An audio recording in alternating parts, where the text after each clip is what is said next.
This is a true story. It was 10 years ago. I had just moved to Los Angeles, and I was at the Melrose Starbucks, sitting outside, sipping on a nice coffee. And at the table immediately next to me was a devastatingly beautiful woman, so beautiful that she almost didn't appear on my radar. She was like untouchably beautiful. And I'm not the type of person who goes up to beautiful women or any women in general and starts a conversation. But at that moment, a car pulled out and smashed into another car, and the two drivers got out and they began to fight. And I turned to the beautiful girl next to me and I said, "You know, the coffee's okay here, but really I come for the accidents." And she laughed and we started talking for a couple minutes, and then she said to me, "You know, I sense an East Coast accent. Are you from New York?" And I said, "No, I'm from Northern California. I just put on a New York accent when I'm feeling insecure." Now, she had sort of a British accent, and I said to her, "Are you from England?" And she said, "No, I'm from St. Louis. I just put on a fake British accent when I feel insecure." And so there we sat, stripped of our put-on fake accents. We talked to each other for about 30 minutes, and she revealed her name was Jenny Watson, and she was, by trade, a supermodel. And at the end of our 30 minutes, I left clutching the number of Jenny Watson, supermodel, in my hand, and I was beside myself. I called Jenny Watson, supermodel, and I invited her out, and a few days later, we went to a tequila bar in Hollywood. And I walked in with her, and immediately, every man in that bar turned towards us, with one eye undressing Jenny Watson, supermodel, and the other eye glaring, mad-dogging me. I'd never experienced this before, never having dated a supermodel. We sidled up to the bar, we sat down, I put my jacket on top of the stool, and I went to the men's room. And 90 seconds later, I came back, and she was completely surrounded. There was a guy sitting to her left, there were two guys hovering over her, and there was a guy sitting on top of my jacket. And I put my hand gently on his shoulder, and I said, "Excuse me, I'm actually sitting there." And he turned and he said, "Oh, do we have a problem?" And I thought, oh, am I supposed to fight now? I've never been in a fight. What is expected of me here?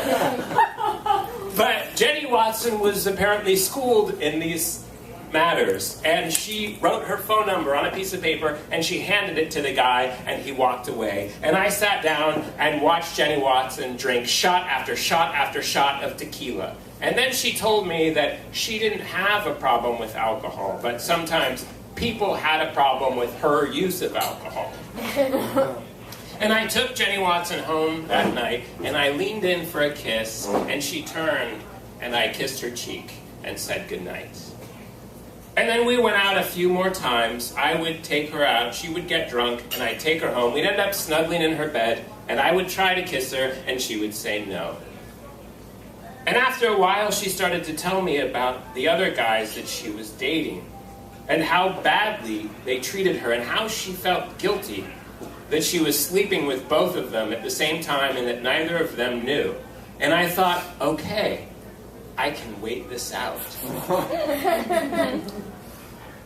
And then there was a time where she stopped contacting me for a while, and I became desperate and obsessed, and I longed for any kind of contact from her. And that's when the phone calls started.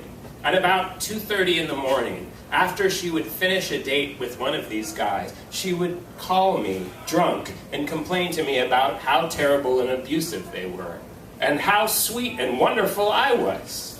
And I said, yes, it's only a matter of time. And then it happened that she called me at 2:30 in the morning, and she opened the conversation not with hello, but with the words, "You are Jesus Christ."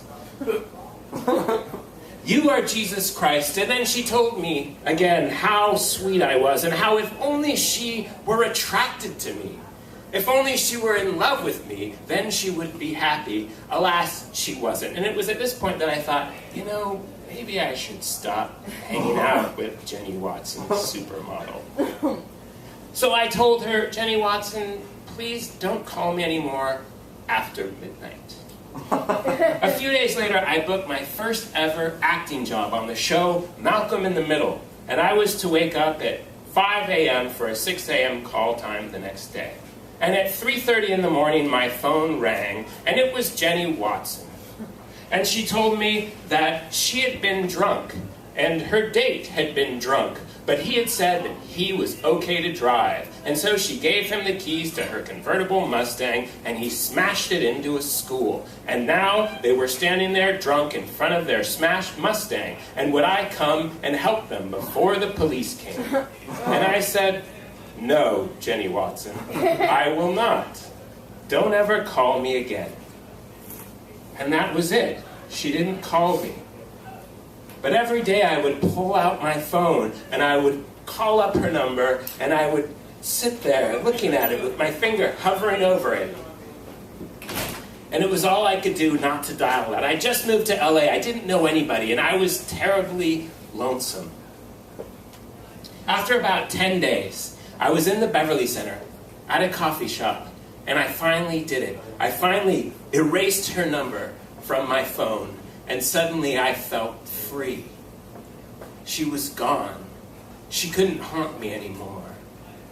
And I opened up the door and left the Beverly Center, and there I was, out in the beautiful LA summer, the sun shining on me, the sky as blue as it gets in Los Angeles. And I looked up to the heavens, and there, high above me, was a billboard. A Calvin Klein perfume advertisement. And yes, staring down at me, larger than life, was Jenny Watson, as if to say, in a put-on, phony British accent, you will never be free. And that is why I no longer aspire to date supermodels.